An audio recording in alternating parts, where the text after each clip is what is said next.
जगतिया में कोई नहीं अपना, पराई कोई होई हो, जगतिया में कोई नहीं अपना।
काकभूषुंडी ने गरुड़ को और बाबा गोस्वामी जी ने हम आपको,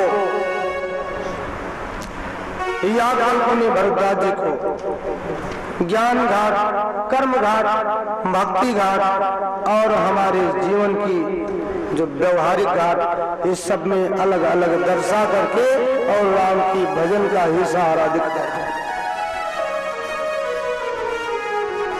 दुख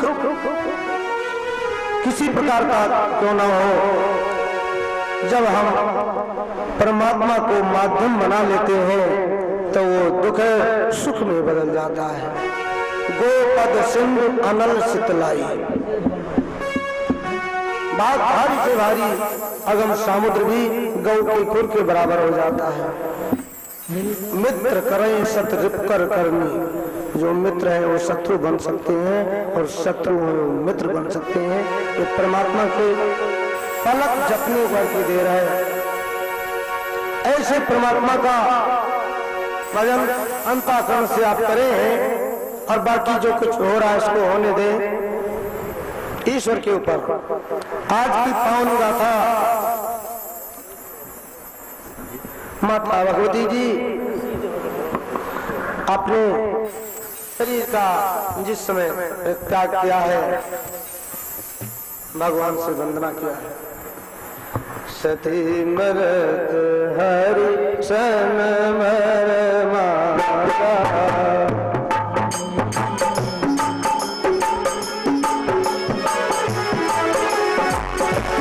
जन्म जन्म शिव भजन राजा,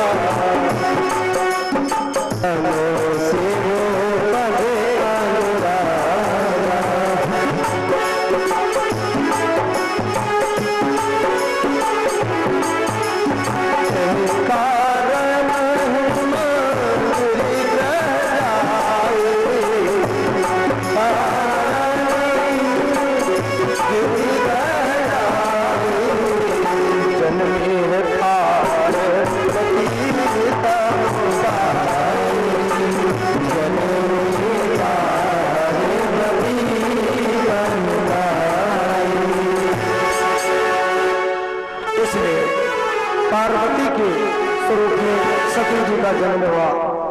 देखो, जन्म और मृत्यु दोनों किसका संभलता है?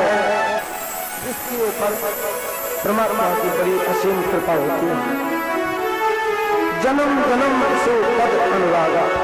अंतिम समय में भगवान भोलेनाथ यानी अपने स्वामी जी से यही याचना किया कि आप तो मैं शरीर त्याग रही हो, लेकिन जब जब हमारा जन्म हो आप ही हमको प्राप्त हो। यही अगाध प्रेम देख करके मेरे भोले बाबा, देखो भगवान शंकर जी अनंत है, सनातन है, इनकी कभी अंत नहीं होने वाला है, मृत्यु नहीं होती। और सती जी ने कितने बार शरीर का त्याग किया है, लेकिन जो अगाध प्रेम है उस प्रेम की वजह से उनकी जितने शीश हैं मुंडों की माला भोलेनाथ बाबा डालते रहते हैं। एक बार माता भगवती जी ने पूछा कि तुम्हें तो माला बड़ी अच्छी लगती है, ये गोल गोल का लटका रखे हो गले में, हाथ रखो तो चुभ जाता है। भगवान भोलेनाथ ने कहा कि आपका प्रेम है, तुम्हें नहीं मालूम कि तुम्हारे ही जितने शरीर तुमने परित्याग किया है, बदलाव किया, उसी की चीजों की माला हम गले में दान करते हैं, क्योंकि जो भक्ति को हृदय में दान करता है मेरे बंधुओं, वही तो विश्वास का पात्र कहा गया है। सत्ता विश्वास रूपो भगवान भोलेनाथ को वही प्राप्त कर सकता है जिसके अंदर ये भक्ति जागृत हो। भक्ति स्वरूपा माता सती जी हिमाचल के यहाँ जन्म लिया। देखो, कल की कथा में हम लोग माता भगवती की जन्म की कथा जहाँ हुई, गर्भाधान हुआ, वहाँ पर कथा विराम किया गया। ये इतिहास को पूरा संसार जानता है, इसलिए बाबा गोस्वामी जी ने यहाँ पर संक्षिप्त किया है। ये इतिहास सकल जग जाने, ये इतिहास सकल जग जाने, लाते संग मुझे तो बताने, आते संगे तो बताने, जब के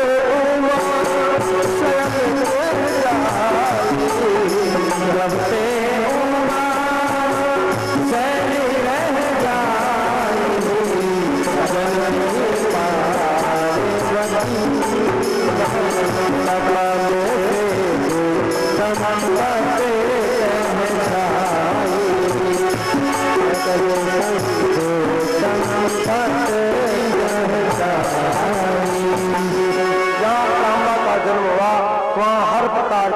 सकल सिद्धि सुख संपत्ति विराजमान हो गई। जब हमारे आपके घर में भक्ति का उदय होता है बंधो, तब तो सब कुछ अपने आप संपन्न हो जाता है।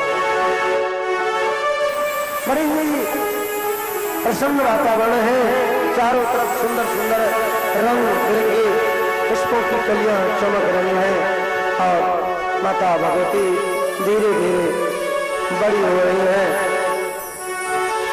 कुछ समय बीता, दूर से नारद जी को यह समाचार मिला कि सती जी ने जन्म ले लिया है हिमाचल के यहाँ, चल कर क्या वहाँ का व्यवस्था देखा जाए।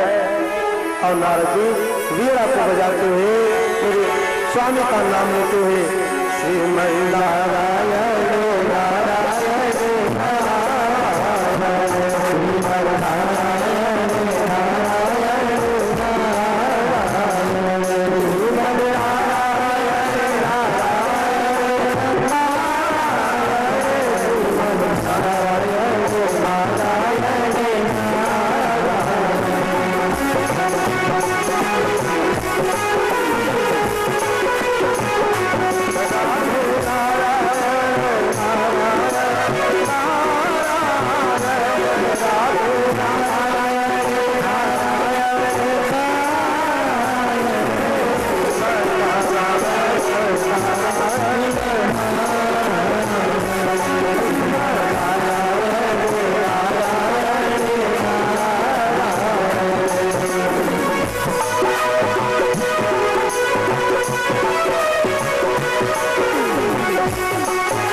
संत जन जब रास्ते भी जाते हैं तो दुनिया की बात लेके नहीं, भगवान का नाम लेते हुए हम आप कथा सुनने आए या किसी यात्रा पे जाएं तो जब तक गंतव्य यात्रा तक पहुंच ना जाए भगवान का नाम लेते ही जाना चाहिए। उससे तो आपकी यात्रा मंगल होगी और दूसरी बात आपका समय का पता नहीं चलेगा। तीसरी बात आपके मन के अंदर कोई ऐसी बात नहीं आएगी जो वहां जाकर आपको डिस्टर्ब करे।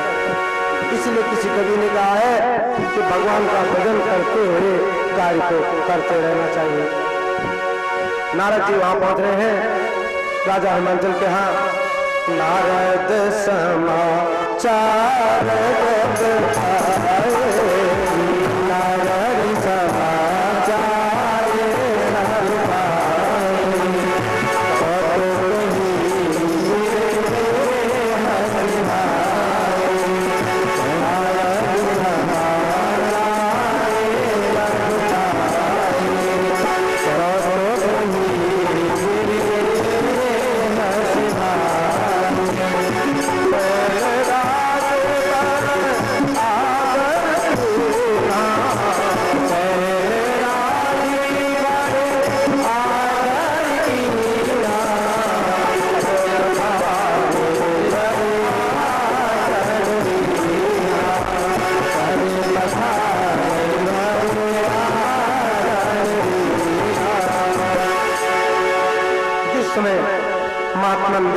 नारद जी पहुंचे।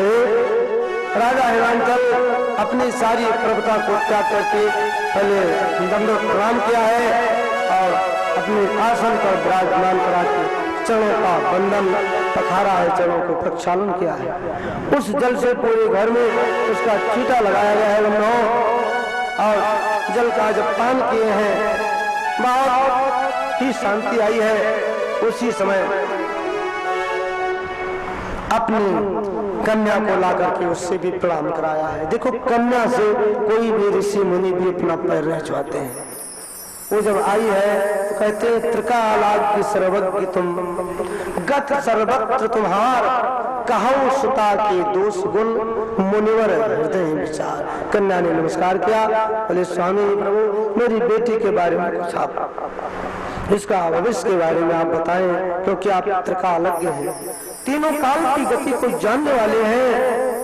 ये कन्या मेरी कैसी रहेगी, इसका कुछ भाग्य फल हस्तरेखा देख करके आप बताएं। देखो ज्योतिष की गणना में यहाँ पर देवसी नारद जी ने एक सिद्धांत दिया है। किसी भी व्यक्ति को आप पत्री की विवेचन करें या उसके बारे में विश्लेषण करें तो उसको नकारात्मक बात की प्रयोग नहीं करना चाहिए। उसके नकारात्मक बोलने से उसके मस्तिष्क में वो बात बैठ जाती है, जो शुभ फल है वो भी अशुभ में परिवर्तित होता है। देवर्षि नारद जी ने सारी अच्छी अच्छी बात कहा है कि आपकी कन्या बड़ी ही सुशील और बड़ी ही सुलज्ज और बहुत ही पतिव्रता होगी। देवर्षि नारद जी ने मन में कुछ बात है भी, उसको परिवर्तित करते हुए बोलते हैं सब लक्षण संपन्न कुमारी सब लक्षण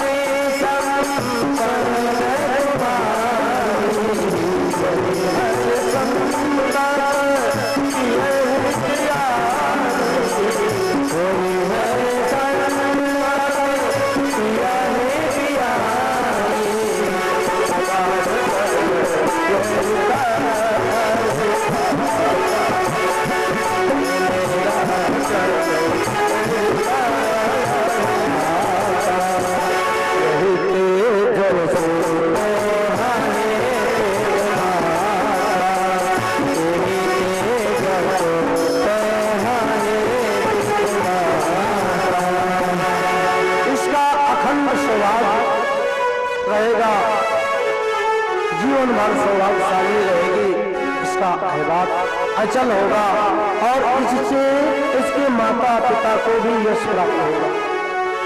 ऐसी तुम्हारी कन्या है, सारा चीज अच्छा है, लेकिन अपनी बिटिया के बारे में हम आपको पूछता है तो शिक्षा तक पूछने के बाद में उसके वैवाहिक जीवन के बारे में हम पूछना चाहते हैं, लेकिन संकोच करते हैं। वो अपने आप पंडित जी बतलाए दे तो बढ़िया बात। देवसी नारद जी ने सोचा ये बात चलो मैं ही अपने आप बता दूं, उसका वैवाहिक जीवन कैसे होगा। इस बात को सुनकर के बड़ी प्रसन्न हुए। जोगी जटिल काम नगवन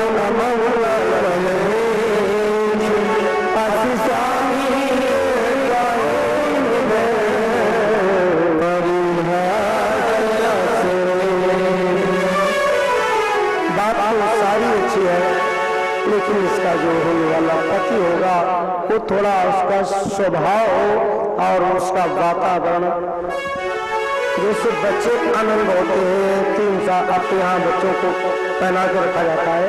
गांव में छोटे छोटे बच्चे 2-3 साल तक ऐसे घूमते रहते हैं धूल मिट्टी में। जोगी जटिल अकाम अमंगल वेश धूल मिट्टी में रहने वाला जटा हाथ रखने वाला ऐसा पति मिलने की कुछ संभावना बन रही है। बाकी तो सब चीज बढ़िया है। ये बात जब सुना तो मैना जी की आंखों में थोड़ा नम होने लगी उनकी आंखें और मन में विचार करने लगी ये कैसा समाचार सुनाया। लेकिन भगवती पार्वती मन ही मन प्रसन्न हुई, क्योंकि जितने लक्षण बतलाए गए हैं ये सब मेरे भोले बाबा के अंदर विराजमान है। और अगर भोले बाबा हमको प्राप्त हो जाएंगे तो ये सारा अवगुण सगुण में परिवर्तित हो जाएगा। हमारे आपके जीवन की दुख सुख में बदल जाए ये कब किसी को नहीं मालूम है।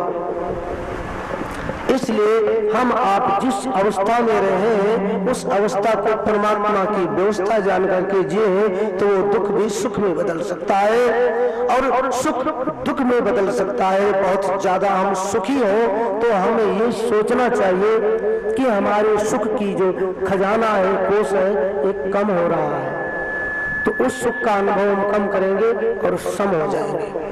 समभाव पे जीवन की कला देवसी नारद जी ने यहाँ दिया। मन में विचार करती है कि वही है नम्रखा देव ऋषवाणी। देव ऋषि ने जो कह दिया ये झूठ भी नहीं हो सकता है, लेकिन अगर ऐसा होगा तो हम क्या करेंगे क्या नहीं, ऐसा मन में उथल पुथल चल रहा है। लेकिन एक उपाय उन्होंने कहा कि मैं फिर भी आपको एक उपाय बतला रहा हूँ, चिंता मत करें। यानी दोनों पति पत्नी को, हेमवान राजा और उनकी पत्नी को, यद्यपि कमय काम उपाय हो ये करे जो देव सहाय। अगर देवता कुछ मदद करे उनकी कृपा हो तो आपके लिए एक बहुत सरल उपाय है, वो मैं बतलाई के जा रहा हूँ। जैसे जैसे मैं बर बर पाही मिलहु तुमहि कछु संशय नाही। जो बात मैंने आपको कहा वैसा ही बर उन्हें प्राप्त होगा, इसमें कोई संशय नहीं है। लेकिन मैंने अनुमान लगाया हूँ ये सब लक्षण मेरे बाबा में, मेरे भोले बाबा में निवास करते हैं। तो जो विवाह शंकर सन होई, अगर कहीं भोले बाबा जैसे का विवाह हो गया तो दोषों गुण सम कहे सब कोई, उस दोष को भी सब लोग अच्छा कहने लग जाएंगे। किस प्रकार? जैसे आपके और हमारे घर में किसी वस्तु का अभाव हो और वो वस्तु जो चाहे छोटी मिल जाए, चाहे भूख लगी हो बहुत तेज, जो नमक रोटी भी मिल जाए तो वो भी अच्छा लगेगा। और बहुत ज्यादा भूख लगी है, कोई आपको बताया कि 5 दिन के बाद आपको खीर पूरी खिलाएंगे, तो 5 दिन बीतना बड़ा मुश्किल हो जाएगा। यहाँ पर बड़ी ही सांत्वना दिया गया है। और बाबा देवसी जी ने इन कन्या को, पार्वती जी को भगवान की तपस्या करने का संकेत किया है।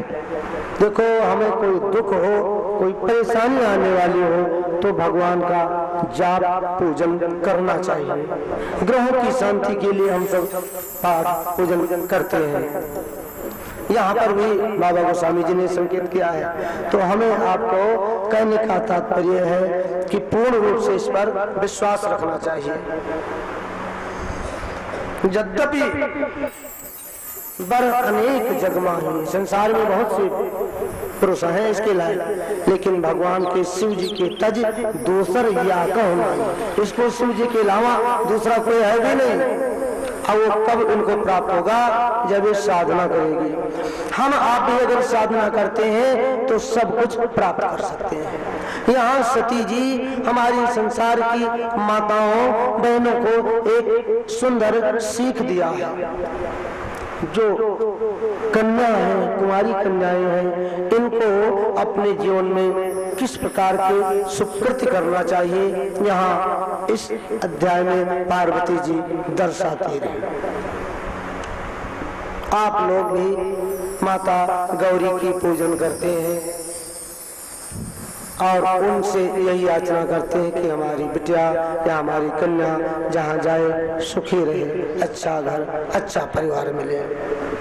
माता भगवती को आज देवर्षि मुनि जी ने शिक्षा दिया है और सारा शिक्षा देकर के फिर वहां से पुनः प्रस्थान किए हैं अपने गंतव्य स्थान को। इधर माता भगवती जी ने मन में विचार किया कि देवर्षि जी महात्मन जी जो बोल गए हैं ये काम हमें करना है, परंतु इनके माता पिता जी विचार कर रहे हैं कन्या तो बहुत छोटी है, अभी कैसे तपस्या करेगी।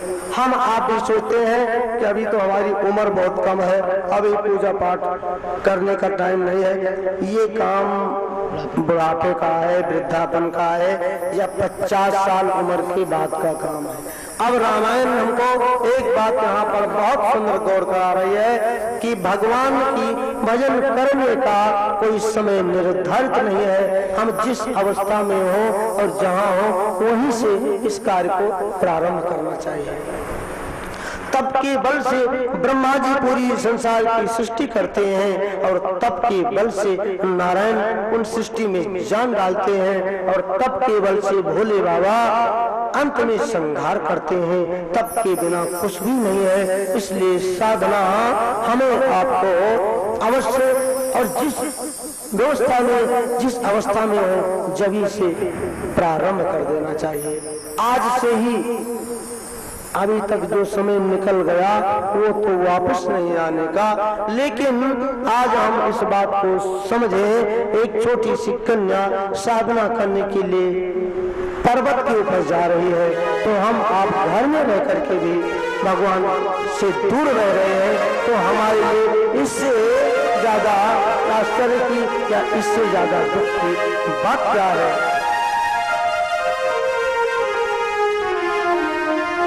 उस कन्या को उठा करके हृदय से लगाती है माता और बार बार बड़ा चुम्बन करती है, बड़ा प्रेम दुलार करती है।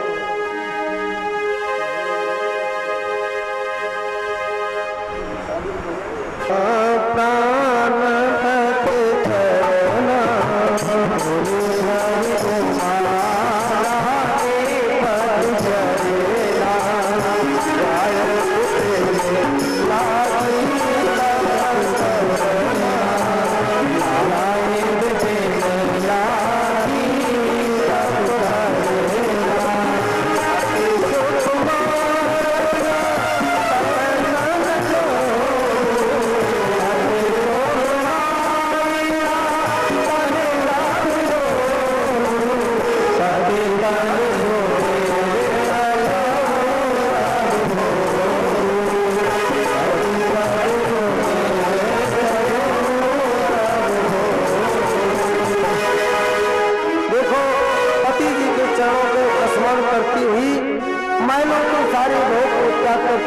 और माता भगवती आज ध्यान में मग्न है भगवान भोलेनाथ की। अति सुकुमार, इतना सुकुमार शरीर है और उस तपस्या में तो सबको मालूम है साधना में दुख होता है, कष्ट होता है। हम आप साधना कर ही नहीं सकते। साधना की प्रथम स्टैंजा हमारा क्या है? जितो आसना, आसन को जीतना चाहिए। आसन कैसे जीते? एक आसन में बैठे, हम भी 3 घंटे में 30 प्रकार आसन बदलते हैं।